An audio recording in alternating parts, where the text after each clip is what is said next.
आज लुईसिंघा ब्लॉक ठारे विजु जनता दल पक्षर विधानसभा स्तरीय प्रतिवाद सभा अनुष्ठित हो जाएगी। ब्लॉक बीजेडी सभापति सरोज बेहेरा सभापतित्व में अनुष्ठित प्रतिवाद सभा विधायक प्रार्थी निहार रंजन बेहेरा जोग देइथिबा बेले उपस्थित चाषी नेता आकाश मिश्र, लुईसिंघा ब्लॉक अध्यक्ष जतीन्द्र पटेल, पैंतला ब्लॉक अध्यक्ष सरोज प्रधान, आगलपुर ब्लॉक बीजेडी सभापति उत्तम भोई, बीजेडी सभानेत्री ज्योत्स्नामयी नाग, बीजेटी नेत्री बबीता पटेल, जिला परिषद सभ्या बीणापाणी दास समेत बहु संख्यार बीजेटी कार्यकर्ता जोग देइथिले। आज विजु जनता दल लुईसिंघा तरफ प्रतिवाद विक्षोभ प्रदर्शन कराइथिला। जेन बीजेपी सरकार जे निर्वाचन प्रतिश्रुति देइथिला तार खिलाफ विपर्जित आईन श्रृंखला, चाषी मारणा नीति एवं लुईसिंघा निर्वाचन मंडली प्रति जेन वैमानिक मनोभाव करुछन तार विरुद्ध आज प्रतिवाद एवं माने विक्षोभ प्रदर्शन कराइथिला। एवं काली जेहेतु आउसन मोहन माझी मुख्यमंत्री आम लुईसिंघा निर्वाचन मंडली जेन जेन समस्या अच्छे 2 वर्ष भितर उन्नतिमूलक काम पूरा ठप सब क्षेत्र में पछुआ ताको आधार करके आम गोटे वीडियो को दायीपत्र देइछु गवर्नर को वीडियो जरिया आज आम शह शह शताधिक कर्मकर्ता समस्त ब्लॉक अध्यक्ष जिला परिषद मैंने आसिक बीजेपी सरकार विरुद्ध में आम प्रतिरोध माने विक्षोभ प्रदर्शन करूँ एवं विपुल जनसमर्थन मिलता। जेन विजु जनता दल सरकार थिला आमर मुख्यमंत्री नवीन पट्टनायक थिले अनेक गुड़े उन्नतिमूलक काम विगत दिन होता किंतु ई सरकार आसला परे ताकर राज्य सरकार अच्छे केंद्र सरकार अच्छे डबल इंजिन अच्छे तार सत्वे भी आज लुईसिंघा काना बलांगीर जिला काना ओडिशा रे पूरा विकास ठप सब क्षेत्र में समस्त आज अवहेला और पछुआ ताकू आम प्रतिहित कर आज ये विक्षोभ प्रदर्शन कर विक्षोभ एटा केवल आरंभ मात्र आगामी दिन में आज बड़ बड़ विक्षोभ कर सरकार विरुद्ध से आज जेन आज्ञा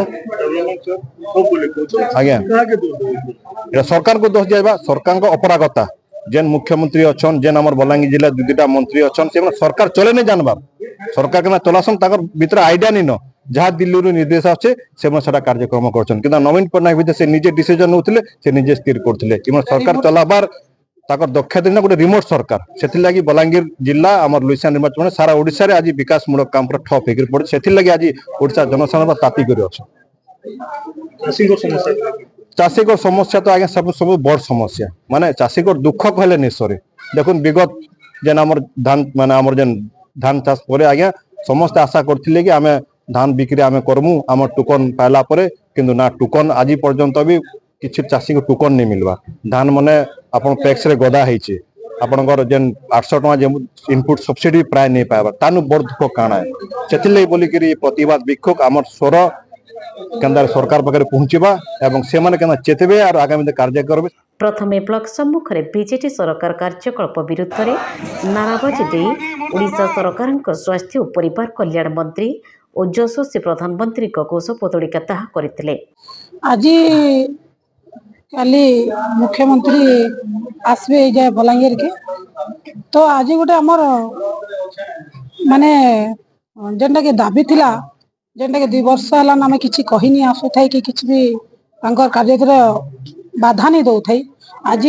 हेतकी आमको ये अवहेला कले बोल कि आज आम आगे विरोध में छिड़ा आज गोटे प्रतिवाद करवा लगी छिड़ा होलु जेनटा कि नहीं कि सबकि जेनटा कि आम समस्ते गाँव गरीब श्रेणी लोक मैंने जिस प्रकार सहायता पाते सेटा भी आज के ठप हो रही आउ जिते भी चलुचे स्वाभिमान भल लगी से डेवलपमेंट कर लोक मैंने गरीब श्रेणी लोक मैंने जेन मैंने जेनटा डेवलपमेंट लगी जेनटा सरकार पूर्वतन सरकार जेनटा चली सेटा जेनटा कि लोकंकर लाभ होता कि जहाँ भी किसी जेनटा होता सेटा कि आज से स्टॉप कर रखी और फायदा लगी से डेवलपमेंट वर्क से देखा आम यहाँ कलु बोलिकी जेनटा कि सुभद्रा योजना जेनटा कहते जे आम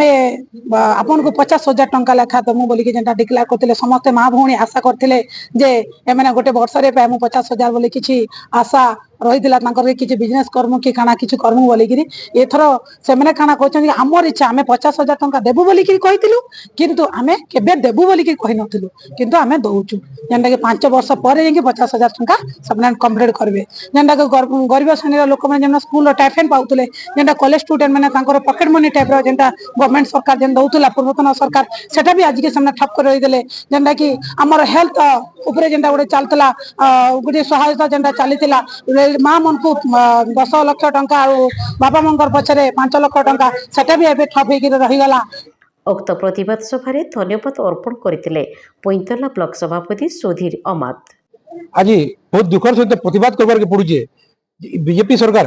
दीर्घ 2 वर्ष है जेन प्रतिश्रुति देकरी सरकार को आसी जेन चाषी कहन कि आमर बुढ़ा बुढ़ी कहन समस्त जेन प्रतिश्रुति देकरी आसी वर्तमान से गोटे भी किसी काम नहीं करबार आम अपेक्षा करथिलु केते दिन पर भल काम करबे कि देखुलु भाई 2 वर्ष है किसी करबार नहीं देखिए आप देखिथे वर्तमान सीजन रे धान सीजन रे टोकन बहुत अव्यवस्था होता धान बिकवा लगे बहुत तकलीफ होता जेन 3500 टका देमु बोली आशा दी बुढ़ा बुढ़ी भत्ता लगी से बर्तमान कहले कि 80 वर्ष है भत्ता देमु बोली 3500 टका से लगी आज आम विजु जनता दल सरकार चेते देवार लगे आज राजरास्ता के ओल्लैजु आगामी दिन में पूरा राजरास्ता पूरा आंदोलन होगा बोली आम आशा रखु। पर समस्ते ब्लॉक को जाई सरकार विभिन्न कार्यकलाप उपरे एक दाबीपत्र लैचिका बीडीओ अक्षय पाणी उड्डूंक जरिया राज्यपाल को प्रदान करथिले। लैचिंकारु विनोद दीप को रिपोर्ट प्रेरणा न्यूज।